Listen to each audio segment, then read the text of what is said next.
horror fans, once again, it's the Horror Miser Monty G here to do another tag video. Yes, another tag video. This time, this is the Scream tag. Yes. Now, this tag video comes by the way of my good friend and another horror girl of mine. Her name is Lizzie, aka CarnageCandyy. Yes, this is something that she came up with, I think, last week or this week. I think last week. I remember watching it, and she came up with the Scream tag. She also came up with the vampire tag. This is one of her favorite horror movies of all time. I think, if I remember correctly, I think this is the first one of the horror movies that she saw when she was growing up. So here we go. This is the Scream tag. Okay, there are 9 questions in all, and here we go with question number 1. What is your favorite movie in the franchise? Now, obviously, there are only 4 movies in the franchise here, so you don't have a lot to pick to, unlike with the Freddy or Michael or Jason. So there are only 4 movies in here. Now, most people will consider that the first one is the best one in the franchise, but to me, I actually think that Scream 2 is the best of the franchise. It actually raises the bar a little bit as the first one. The first one set the tone. The second one actually raised the bar. It still has the same satire, such sterilizing slasher tropes in the whatchamacallit, but this one they go with the sequels. And they have a lot of fun with it, especially Randy. He really does have, that's Jamie Kennedy's character Randy.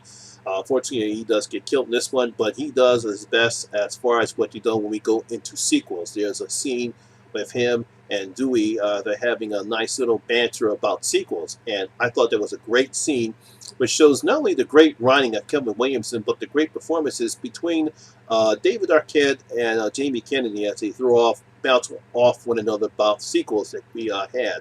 So for me, the favorite movie in the franchise is Scream 2. Question number 2. What is your least favorite movie in the franchise? Now keep in mind, when we say least, it's not that we don't like it. It's just the fact that out of the 4 movies that we have in the series, it's the least that we don't like. And that's probably always going to be Scream 3. For me, it will be Scream 3 for me. Now, with Scream 3, it was still a good movie, but you can tell that they were starting to run a bit out of steam for Scream in the Scream series. It's not very good. There's some parts I didn't like about the film. I didn't like the how they not that I didn't like it. I thought they were kind of reaching a bit, but I understand what they were trying to do. They were trying to play off trilogies. That's what they were next going over trilogies, and it does follow the trilogy trope. I guess it's the reason why when the killer gets found out, it sort of kind of convolutes some of the, I wouldn't say convolutes, it kind of like throws off what happened in the first Scream, but when it boils down to it, does make sense continuity wise, because some stuff that we didn't know that happened in the first film, we actually find out why it did happen in the third film. So I actually give Kevin Williamson credit for coming up with a clever way to make Roman the killer. The fact that he is Cindy's half-brother, well, little leaf desire, I guess they decided to say we got to do something, so we'll make Roman Cindy half-brother. Find out that it was a child that she had that no one knew about. Kind of makes sense, but still, it does to me that Scream 3 is the least favorite of the franchise for me. Question number 3: favorite killer in the franchise. Now, being that there's only 4 movies, we've only actually had, thinking right now, I'm trying to see, 1, 2, 3, 4. We actually had 5 killers. 2 in the first, no, not, wait a minute. I'm forgetting about Scream 4. Let's see, 1, 2, 3, 4, 5, 7. 7 killers in the franchise. Yeah, there have been 7 killers in the franchise. We've had Billy and Stu in the first one, Mrs. Loomis and Mikey in the second one.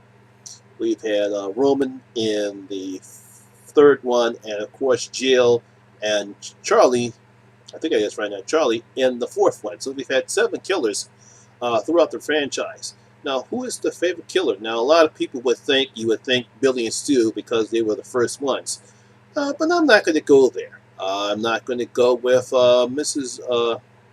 Loomis or Mickey. I thought that Mickey was just a gory hound, and the only way he thought to get famous was to be a serial killer. We've seen that trope before. No, I'm actually going to go all the way to number 4 and Joe Roberts. Yes, uh, Emma Emma Roberts' character, who played Joe Roberts. I think she was Sidney's cousin, if I got that correctly, and Charlie. No one suspected Charlie in that film to be the killer or one of the killers. I like the fact that they brought back the 2 killers as opposed to just the 1 killer that they had in Scream 3. So the fact that we had Jill, no one really suspected her, no one really suspected Charlie. That's what I liked about that. There was 2 people that you really did not know, didn't think it was going to happen. I thought that was a very clever way to throw off all the characters in the throw off everybody in the picture because we really had no idea who the killers were. So my favorite killer in the franchise will be Emma Roberts' character Jill. Question number 4 will be least favorite killer. This is kind of easy because I mentioned his name before. My least favorite killer in the franchise is, of course, Mickey in Scream 2. We've seen this trope done before in horror movies. I'm pretty sure that that's what they were going for when they created this character. Obviously, Mrs. Loomis, who pretended to be some person named Debbie Salt, but Sidney recognized her as Billy's mother. Um, I like the line that she said that a tummy tuck and so many pounds later. Obviously, she was pretty heavy at the time when Sidney knew her. But Billy Loomis was just a gory hound trying to get himself famous, and the best way he thought he could be famous was to become a serial killer, which we've seen it done before. That's what most people like that do. They want the attention, and they think the only way they can get attention is to do something drastic, unexpected, and I just thought that was kind of weak. Timothy Oliphant did a pretty good portraying him because no one really suspected him, so I give him credit for that. But to me, he's still my least favorite killer in the franchise. Question number 5 is favorite mask. Now, I did not know this because I really didn't pay any attention to it, but Lizzie pointed out to us on her video that there are actually 4 different masks, Ghostface killer masks, in the franchise. Each of them have very different, unique features in them. So she decided to put this question on their favorite mask. And to me, it really doesn't matter what mask. It's still Ghostface. It doesn't matter if the eyes are shaped differently or the mouth is elongated longer or it's a little wider or anything like that. To me, they're all Ghostface killers. So to me, I really don't have a favorite mask. They're all the same. It's just Ghostface killer, plain and simple. Question number 6. Favorite of the original 3. Now, what they mean by that would be Sidney, Dewey, or Gale. They are the original 3. They've been in all the movies. So, who is your favorite? Now, a lot of people would pick Sidney because she's the heroine, she is the protagonist, she's the focus of the killer, always wants to kill Sidney. Gale and Dewey sort of just come along for the ride, but I will not pick her. No, that's too easy to pick. Some people might pick Gale. She's assertive. She knows what she wants. She can be a bit demanding at times. She can be a little less caring at times. And Courtney Cox does portray her very well in the movies. But I'm not going to pick her. It's got to be Dewey. He's the man. He's the quiet one. He's he's behind the scenes. He comes off as a bit goofy, kind of little mama's boy, little nice boyish face. But he will do what's necessary in order to protect the people who he loves. And I think that's a great character. You got to give David Arquette credit for playing him. And his character has grown throughout the series as well. He's not the doofus little guy that he first was when the series just began. I think his character has grown, and I really enjoy it. So my favorite of the original 3 is Dewey. Question number 7. Do you have any collectibles? Well, to be honest, I'm really not a collectibles guy. It's really not what I like to do. But I did actually have the first 2 movies on VHS some time ago. But then I eventually got, yes, I have Screen 3. It's probably going to change the light because they got it right in the light, so it's going to affect how this was going to look. But here's Screen 3. I had this for a while now, so I do have this.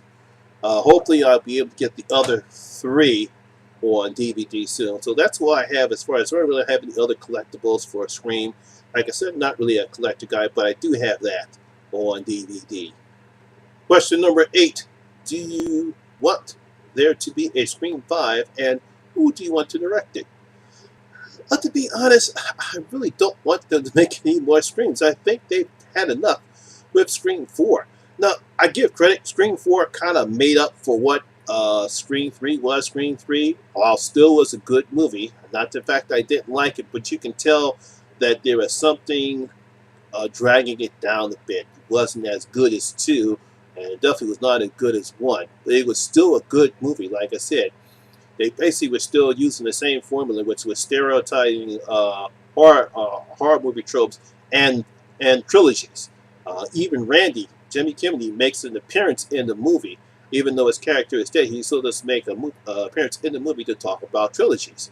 And stuff does happen in this movie that we do happen in trilogies. But there was something missing. Didn't know what it was. There was something missing in that movie. But Scream 4 kind of made up for what Scream 3 wasn't. So I really like the fact that they had Scream 4. I like how it ended. I don't think they really need to make a Scream 5, but yeah, we know that Hollywood will always want to, Hollywood and the movie studios still, it's all about the money. It's all about the money. We got to get that money. What are we going to do? We got to make some more money. And I don't know who owns the rights to the Scream franchise. I know I think the Weinstein Company still owns the rights to it. And what's going on right now, I don't think nobody would be interested in working with the Weinstein Company as long as it's still associated with Harvey and the mess he's going through. But if they do make a Scream 5, I would want the hottest horror director that's out there right now to direct it, and that's James Wan. I think he would be a perfect fit to direct Scream 5 if they do make it. I think he's a great successor coming off of the late great Wes Craven. I think he would make a perfect fit to direct Scream 5, so long as Kevin Williams has some input in it because he's done all the movies. They definitely had to have him if he wants to be a special consultant. If he wants to write it, that's fine. As long as they add him with it, but definitely I want to have James Wan to direct it. All right, the last and final question number 9.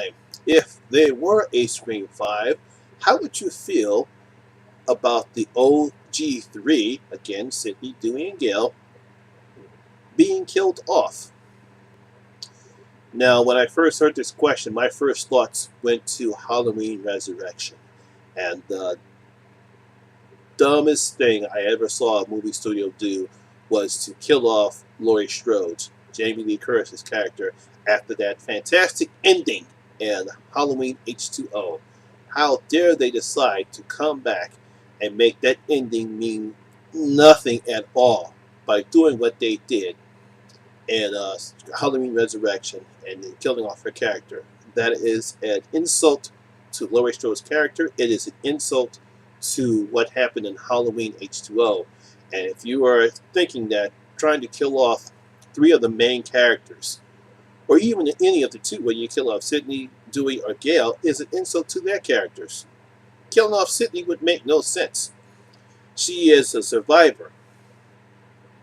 She's been attacked 4 times throughout this entire franchise, and she survived. Just to up and kill her would make no sense. It would destroy the character. It would ruin what such a great heroine that she is throughout the films. The same thing with Dewey and Gale. They survived. You don't want to do something that's terrible to the characters. You'll upset many of the fans, because there's a lot of Scream fans in here. You'll upset them. Trust me, I know a couple of women that would definitely be upset if they kill off Sidney.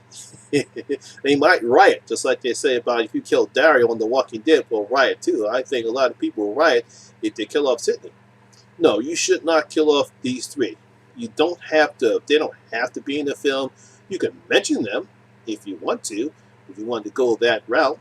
If you want to go the route and just introduce new characters and do something totally different, If you want to play off what happened in Woodsboro and continue that aspect of the series, you can do that. But don't kill off the original three. They're there for a reason. You don't want to do anything stupid. You don't want to become the next Halloween Resurrection. Like I said, to be honest, really don't need a Scream 5. One of the big problems I've had with the main with Halloween, Freddy, and Jason is that there's just too many. There has to come to a point in time where it's enough. It's enough. You should have a beginning, a middle, and an end to a story. Now, I'm not saying that any of those three, the big three, Freddy, Michael, and Jason, have a story, but sometimes enough is enough. I understand Hollywood Hollywood and movie studios want to make the money because that's why they keep rebooting and remaking these movies. But sometimes enough is enough. But if you are going to do it, at least do it right. Don't do it cheaply. Do not insult the fans and do not insult these characters by killing them off. It wouldn't make any sense because people would be pissed off, might not even go see the movie anyway. And that's it. That is all the questions for the Scream tag. Once again, this is Lizzie, CarnageCandy's tag.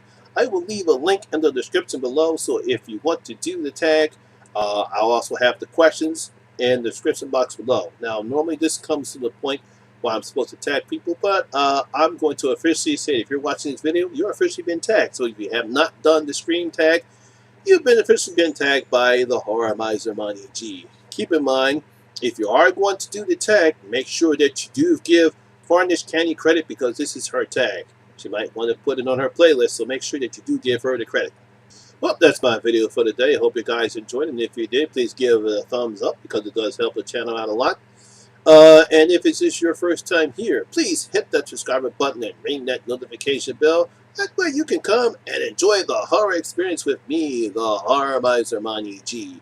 And as always, all my social media links will be down in the description box below as well. Just a little small update. I do apologize. I know there was supposed to be a live stream between myself and Vicky Nightmare Maven last Saturday. Unfortunately, we had to postpone it. We will do it this Saturday, same time, 8 p.m. Eastern Time. I'll leave a link in the description below.